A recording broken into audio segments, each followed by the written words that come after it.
बाबू देखिए हम लोग पढ़ रहे हैं कौन सा संधि, विसर्ग संधि। बताइए कौन सा संधि, विसर्ग संधि। विसर्ग संधि क्या बताइए, जो विसर्ग होता है उसका उच्चारण क्या होता है, ह होता है। विसर्ग का उच्चारण क्या होता है, ह होता है। देखिए कह रहा है यदि विसर्ग के पहले, किसके पहले बाबू, विसर्ग के पहले छोटी ई आए या क्या है, छोटा ऊ आए। विसर्ग के पहले छोटी ई आए या छोटा ऊ आए। बताइए कौन सा ई है बाबू, बताओ ना कौन सा ई है, छोटी ई है। ये कौन सा ई है, छोटी ई है। अच्छा इधर से रहता तो दीर्घई रहता तो बड़ी रहता, दीर्घई रहता तो क्या हो जाता, बड़ी। अच्छा छोटी ई का मतलब हर्षई, छोटी ई का मतलब हर्षई। अच्छा बताओ बाबू ये छोटा ऊ है कि बड़ा ऊ है, छोटा ऊ है।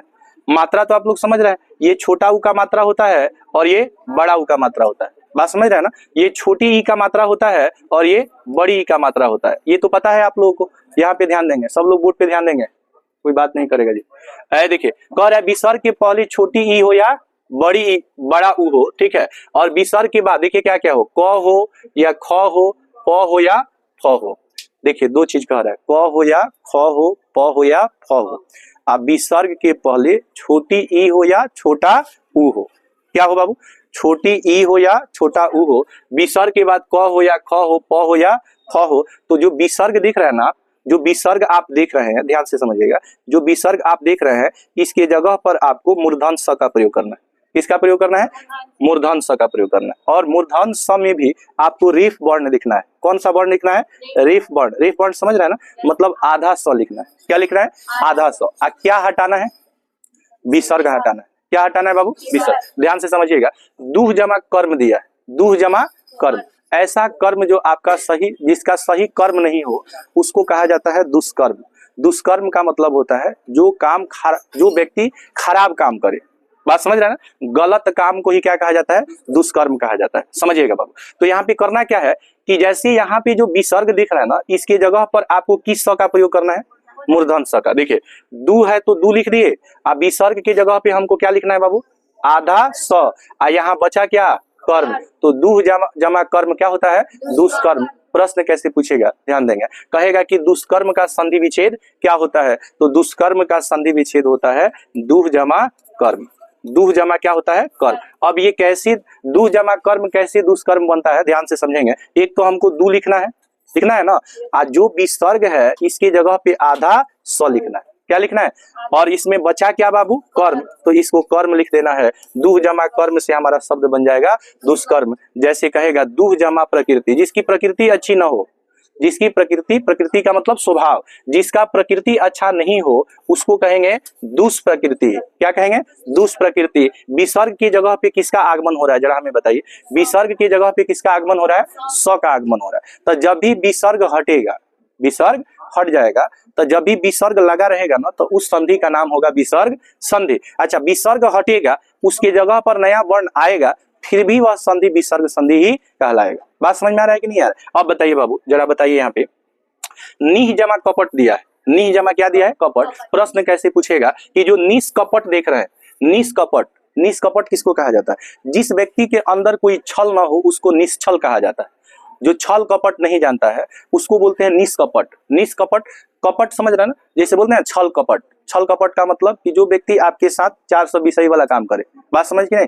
तो निष्कपट का मतलब है कि यहाँ पे देखिएगा, ध्यान से समझिएगा, यहाँ पे देखिएगा विसर्ग के पहले छोटी ई है, कौन सा ई है, छोटी। और यहाँ पे कह रहा है कि विसर्ग के पहले छोटी ई हो या छोटा ऊ हो। ऊ वाला तो नियम आप लोग समझ गए, ई वाला नियम समझ लीजिए कि छोटी ई रहेगा ना तभी विसर्ग हटेगा, और विसर्ग की जगह पर क्या आएगा बाबू, विसर्ग की जगह पर आएगा आधा स। जैसे निह जमा फल क्या होता है, निष्फल होता है। क्या होता है, निष्फल। जब भी विसर्ग लगा हो तो इस संधि का नाम क्या होगा, विसर्ग संधि होगा। संधि में दो वर्णों का क्या होता है, मेल होता है, और दो वर्णों का जब मेल होता है तो उसमें से एक तीसरे वर्ण का क्या होता है, निर्माण होता है। तीसरे वर्ण का निर्माण होता है, जिसको हम लोग परिभाषा में ये समझते हैं कि दो वर्णों के परस्पर मेल से जो नया विकार उत्पन्न होता है उसी को हम लोग संधि कहते हैं। संधि के कितने भेद होते हैं बाबू, 3। बताइए कौन कौन, स्वर संधि, व्यंजन संधि और विसर्ग संधि।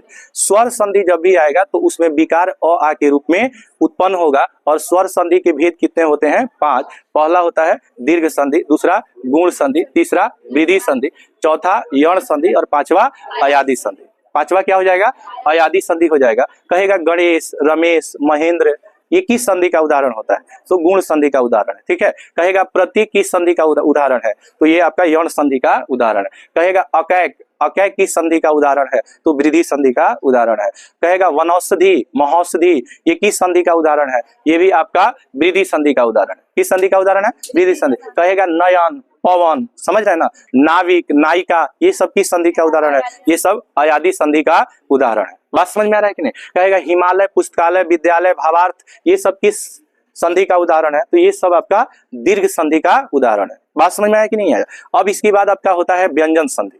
व्यंजन संधि आप जानते हैं कि जिसमें नया विकार व्यंजन के रूप में क्या होता है? बनता है। जैसे क ख ग घ के रूप में जो बनेगा, जैसे उत जमा चारण क्या होता है? उच्चारण होता है। तो कहेगा उच्चारण हो गया, या उज्जवल हो गया, या संसार हो गया, या संरक्षण हो गया, ये सब किस संधि का उदाहरण होता है? तो ये सब व्यंजन संधि का उदाहरण है। बात समझ रहे हैं ना? अब इसमें एक नोट आपको समझना है, ध्यान से समझिएगा। एक नोट क्या समझना है कि दुह जो होता है ना, दुह, इसके साथ अगर ख जुटेगा तो हमारा शब्द क्या बनेगा? जरा बताइए। दुख, दुख बनेगा। आप याद रखिएगा कि दुह के बाद अगर यहाँ पे ख हो, क्या हो बाबू? ख हो, ये अपवाद में आ जाता है बाबू। किसमें आ जाएगा? अपवाद में। तो आप क्या विसर्ग को यहाँ पे क्या स में बदलेंगे?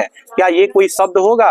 नहीं होगा। इसलिए इसको अपवाद में रखा गया है कि दुह जमा ख जो हमारा शब्द बनता है वो दुख बनता है। यानी दुख भी, दुख जो है ना, ये भी आपका किस संधि का उदाहरण है?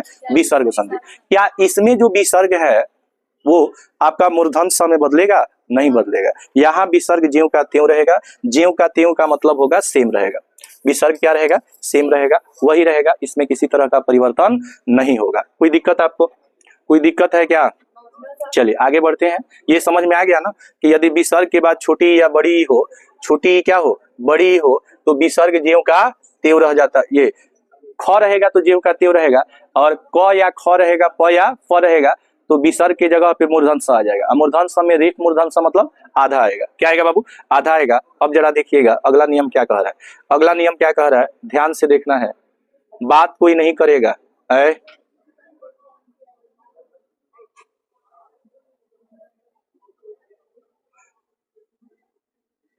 देखिए यहाँ पे बाबू, देखिएगा अगला नियम क्या कह रहा है। अगला नियम कह रहा है ना, इसमें ना सबसे ज्यादा जो एग्जाम्पल पूछता है, सुनिएगा, इसमें सबसे ज्यादा जो एग्जाम्पल पूछता है, जैसे आप लिखिएगा मनः, क्या लिखिएगा? मनः जमा हर, मनः जमा हर। सुनिएगा, मनः जमा हर। अच्छा, संस्कृत में पूछता है मनः जमा हर, तो हो जाता है मनोहर। क्या हो जाता है? मनोहर। तो मनः जमा हर, मनः जमा हर, ध्यान से समझिएगा। इसमें विसर्ग है? विसर्ग है कि नहीं? नियम होता है कि यदि विसर्ग के पहले, ध्यान दीजिएगा, विसर्ग के पहले क्या हो बाबू? अ हो। विसर्ग के पहले क्या हो? अ हो। जरा हमें बताइएगा कि जो विसर्ग है इसके पहले न है, विसर्ग है इसके पहले क्या है? न है। तो न को तोड़िए, न को तोड़िए ना, तो न को तोड़िएगा तो क्या मिलेगा आपको? न जमा अ मिलेगा कि नहीं मिलेगा? न को तोड़िएगा तो न जमा अ मिलेगा। तो विसर्ग के पहले अ आ रहा है कि नहीं आ रहा है? तो कह रहा है अगर विसर्ग के पहले अ हो, ठीक है, अहो, और बाद में भी क्या हो बाबू? अ हो। बाद में भी क्या हो? अ हो। और नहीं भी हो कोई दिक्कत नहीं, और रहे तब भी और न रहे तब भी कोई दिक्कत नहीं। जैसे अनुकूल यहाँ पे दिया है तो देखिए अ आया है ना, समझ रहे हैं ना? अनुकूल में अ है। अच्छा, अ भी आ सकता है, और वर्गीय व्यंजन के तीसरा वर्ण भी आ सकता है, चौथा वर्ण, पांचवा वर्ण भी आ सकता है। साथ ही साथ क्या आ सकता है? य, र, ल, व, ह। बताइए, ह आ सकता है कि नहीं आ सकता है?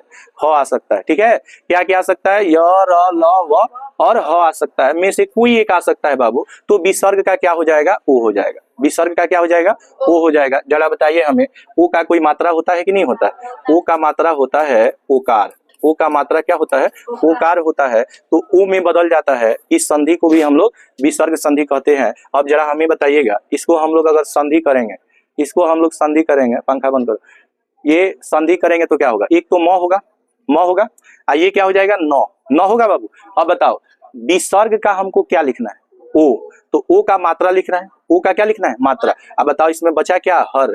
तो मनः जमा हर शब्द हमारा बनता है मनोहर। क्या बनता है? मनोहर। और कहेगा मनोहर किस संधि का उदाहरण है? विसर्ग संधि का। ठीक है। उसी तरह देखिए इसमें सब में उ बनेगा, जैसे मनः जमा मोहक है ना, तो देखिए यहाँ न में विसर्ग बन जाएगा, मनोमोहक हो जाएगा। क्या हो जाएगा? मनोमोहक हो जाएगा। जैसे यहाँ पे देखिएगा य है तो क्या हो जाएगा? यू हो जाएगा। ध है तो क्या हो जाएगा? धो हो जाएगा। जैसे अध जमा गति क्या बनेगा? अधोगति। मनः जमा अनुकूल क्या बनेगा? मनोनुकूल क्या बनेगा? मनोनुकूल। समझ रहे हैं ना? तो इसमें बन क्या रहा है? ओ बन जाएगा। क्या बन जाएगा? ओ बन जाएगा। कोई दिक्कत? अगर सुनिए नियम क्या कह रहा है, कह रहा है कि यदि विसर्ग से पहले अ हो, विसर्ग से पहले क्या हो? अ हो, और विसर्ग के बाद अ हो, या तीसरा चौथा पांचवा कोई भी वर्ण रहे, या फिर य र ल व ह रहे, तो विसर्ग का क्या बन जाएगा? ओ बन जाएगा। मनोहर किस संधि का उदाहरण है? विसर्ग संधि। मनोहर किस संधि का उदाहरण है? विसर्ग संधि। कोई दिक्कत आपको? मनोहर किस संधि का उदाहरण है? विसर्ग संधि। अगला नियम देखिए क्या कह रहा है। हम लोग कौन सा संधि पढ़ रहे हैं बाबू? विसर्ग संधि पढ़ रहे हैं। क्या पढ़ रहे हैं? विसर्ग संधि पढ़ रहे हैं। हम लोग दो संधि पढ़ चुके हैं, एक स्वर संधि और एक व्यंजन संधि। अभी हम लोग का चल क्या रहा है? विसर्ग संधि। क्या चल रहा है बाबू? विसर्ग संधि। जरा गौर से देखेंगे, गौर से देखना है। कह रहे कि विसर्ग के बाद, बाबू विसर्ग के बाद की बात कर रहा है। देखिए यहाँ पे च हो या छ हो, क्या हो बाबू? च हो या छ हो, विसर्ग के बाद च हो या छ हो, तो विसर्ग जो है ना स में, किसमें बाबू? स में। विसर्ग किसमें बदलेगा? स में, ठीक है। और ट या ठ हो, ट या क्या हो? ठ हो। देखिए कह रहा है कि ट ठ रहेगा, ट या ठ रहेगा तो विसर्ग मूर्धन स में, किसमें? मूर्धन स में। और त या थ रहेगा, त या थ रहेगा तो विसर्ग दंत स में बदल जाता है। जरा ध्यान से समझिए इस बात को, ध्यान से समझना है। बात समझ में आ रहा है कि नहीं आ रहा है? ध्यान से समझना है। देखिए ध्यान से समझना क्या है, कह रहा है कि यदि विसर्ग के बाद, विसर्ग के बाद, ठीक है बाबू, जब च रहेगा, च रहेगा या क्या रहेगा? छ, च या क्या रहेगा? छ रहेगा, तो विसर्ग हमारा स में बदल जाएगा। किसमें? स में। लेकिन याद रखिएगा पूरा स नहीं लिखना है, आधा स लिखना है। पूरा स नहीं लिखना है, आधा स लिखना है। बताइए निह जमा चय, निह जमा चय, बताइए च है तो विसर्ग हमारा किसमें बदलेगा? कौन सा? तालाबे स। ये तालाबे स में बदलेगा। याद रखिएगा ट या ठ रहेगा, विसर्ग में ट या ठ रहेगा, ध्यान से समझो, ट या ठ रहेगा तो बदल जाएगा मूर्धन स में। किसमें? मूर्धन स में। अब बाबू हमार अगर यहाँ पे विसर्ग रहेगा, ठीक है, और इसके बाद आएगा तो या क्या? थ, तब ये बन जाएगा, बदल जाएगा दंत स। तो ये सब आधा लिखना है। सब क्या लिखना है? आधा लिखना है। निह जमा चय शब्द हमारा बनेगा निश्चय। निश्चय प्रश्न कैसे पूछेगा परीक्षा में, ध्यान से समझेंगे। कहेगा जरा बताइए निश्चय का संधि विच्छेद क्या होता है? निह जमा चय। अब जब निह जमा चय लिखिएगा तो इसको जोड़िएगा, तो निह जमा चय लिखिएगा तो इसको क्या लिखेगा? निश्चय लिखेगा। क्या लिखेगा? निश्चय। तो निश्चय में बताइए विसर्ग हट रहा है कि नहीं हट रहा है? विसर्ग हट रहा है। अब विसर्ग की कह रहा है कि यदि विसर्ग के बाद च या छ हो तो विसर्ग किस में बदलता है? तालाबे स में। और ट या ठ रहेगा तो मूर्धन स में। ट या ठ रहेगा तो किसमें?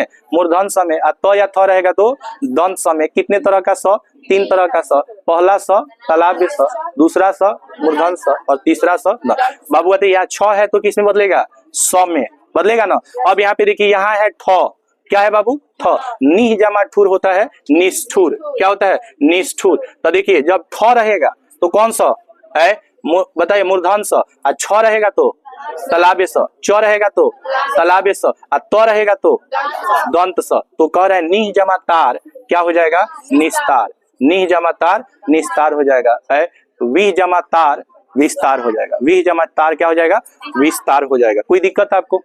जरा सा भी दिक्कत, जरा सी भी दिक्कत है क्या? बोलिए। च या छ रहेगा तो कौन सा स? तालाबे स। ट या ठ रहेगा तो मूर्धन स। है त या थ रहेगा तो दंत स। विसर्ग हट जाएगा और स का आगमन हो जाएगा। विसर्ग हट जाएगा और किसका आगमन हो जाएगा? स का आगमन हो जाएगा। लेकिन कुछ केसेस में ना विसर्ग ज्यों का त्यों रह जाता है। कुछ केस में, कुछ स्थिति में विसर्ग ज्यों का त्यों। ज्यों का त्यों समझते हैं? ज्यों का त्यों जैसे जैसे नया साल आता है ना, नया साल, तो कोई कहता है हैप्पी न्यू ईयर, कहता है लोग ना, तो आप क्या कहते हैं? सेम टू यू बोलते हैं कि नहीं?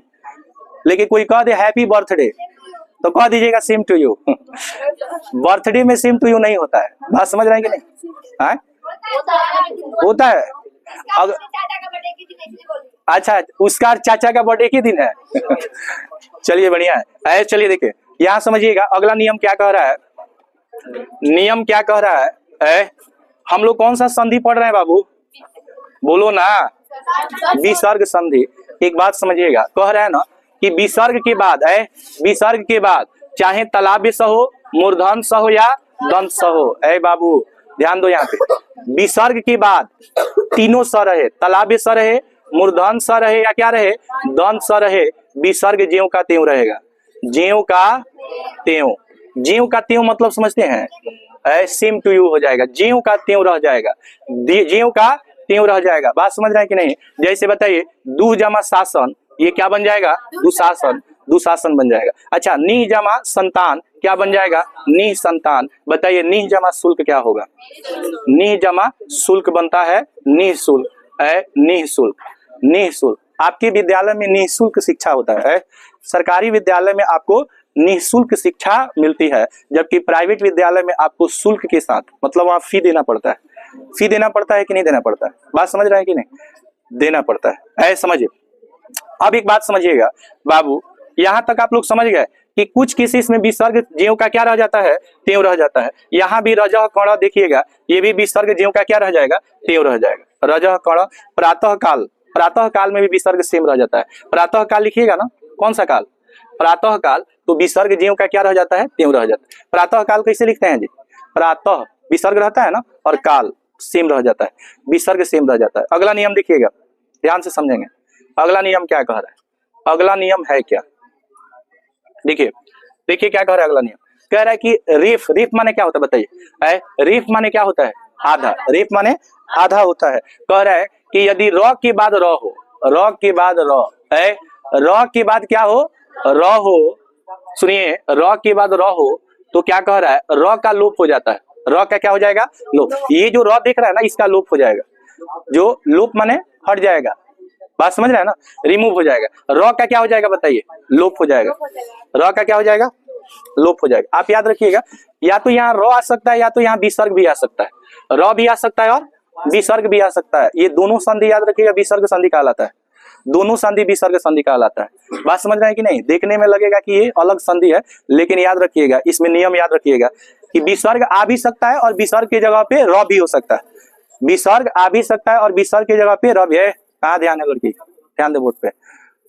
विसर्ग आ भी सकता है या विसर्ग के स्थान पे क्या हो सकता है, र हो सकता है। जैसे देखो, समझो बाबू, यहाँ पे देखिए निह जमा रस दिया है ना, निह जमा क्या दिया है, रस दिया है। आप याद रखिएगा कि यदि विसर्ग से पहले हरस्व रहता है, हरस्व समझते हैं बाबू, हरस्व समझते हैं कि नहीं? हरस्व माने क्या, छोटा, तो हरस्व स्वर आएगा, अ छोटी, छोटा उ री। तो यहाँ पे बताइए छोटी ई है कि नहीं है, छोटी ई है, यहाँ पे क्या है, छोटी। बस इसको बड़ी ई में बदल देना है। किसमें बदल देना है, बड़ी। याद रखिएगा, आप नीरस जब भी लिखेंगे ना, तो नीरस आप ऐसे लिखेंगे, या नीरज जब भी लिखेंगे, नीरज क्या लिखेंगे, नीरज, नीरज कहीं है कि नहीं है? देखिए यहाँ पे नीरज जब भी लिखेंगे तो कौन सा ई, बड़ी। नीरस में कौन सा ई, बड़ी। बताइए निरोग में बड़ी, नीरुज, नीरुज में क्या, बड़ी।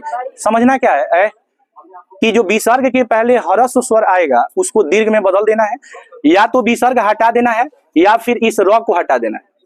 या तो र हट जाएगा, या तो विसर्ग हट जाएगा, हरस्व स्वर किसमें बदल जाएगा, दीर्घ में। हरस्व स्वर किसमें बदल जाएगा, दीर्घ में। यहाँ पे बताइए कौन सा ई है बाबू, छोटी है, तो छोटी ई बदल जाएगा इसमें, किसमें, बड़ी। यहाँ पे कौन सा ई है, छोटी, ये संधि करेंगे तो किसमें बदल जाएगा, बड़ी। चाहे र हटे और चाहे विसर्ग हटे, इस संधि का नाम हो जाएगा विसर्ग संधि। देखिए निह जमा रस क्या होगा, निह जमा रस नीरस होगा, निह जमा रोग निरोग होगा। प्रश्न पूछेगा निरोग का संधि विच्छेद क्या होता है, तो निरोग का दो संधि विच्छेद होता है। एक होता है नीर जमा रोग, क्या होता है, नीर जमा रोग होता है, और दूसरा होता है निह जमा रोग। निह जमा रोग दोनों सही है, लेकिन जब आप इसको संधि करके लिखिएगा तो निरोग कैसे लिखिएगा, तो निरोग में बड़ी ई का मात्रा होगा, ऐसे लिखिएगा निरोग। देखिए ध्यान दीजिए, जैसे नीरस में देखिए, बताइए कौन सा ही है, बड़ी। बताइए निरोग में कौन सा ही है, लेकिन जब इसको तोड़िएगा और संधि विच्छेद कीजिएगा तब कौन सा ई रहेगा बताइए, छोटी। तो तोड़ने पर हो जाएगा छोटी और जोड़ने पर हो जाएगा बड़ी। तोड़ने पर हो जाएगा छोटी और जोड़ने पर क्या हो जाएगा, बड़ी ई हो जाएगा। कोई दिक्कत है आपको, बोलिए, कोई दिक्कत नहीं है। आगे बढ़े, आगे बढ़े तो बढ़े। निह जमा रस क्या होगा जी, नीरस होगा। ये